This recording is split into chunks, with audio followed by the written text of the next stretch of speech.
यो भिडियो रासोपाको झोले हो भन्नेहरूले सुन्नुहोस् है। म तत्कालीन सरकार अर्थात् बालेन सरकारलाई के चुनौती भन्दा पनि के खबरदारी गर्न चाहन्छु भने हास्य कलाकार सागर लम्साल बलेलाई पक्राउनु पर्ने कारण के?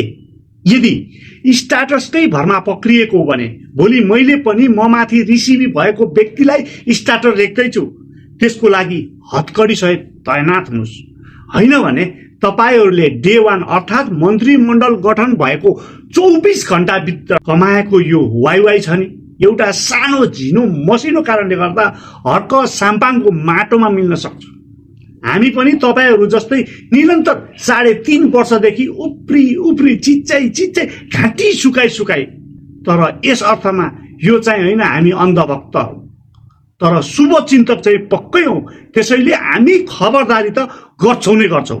कोही यस्तै बलात्कारीको उजुरी पर्दासम्म छाती फुलाएर हिँडेका छन् सडकमा, कोहीलाई चाहिँ फेसबुकमा स्ट्याटसकै भरमा पक्रने हो भने त्यो सरकार र यो सरकारमा फरक के? म फेरि पनि भन्छु, चुनौती होइन यो खबरदारी हो। गल्ती मानवले नै गर्छ, मानवले नै सुधार्ने हो।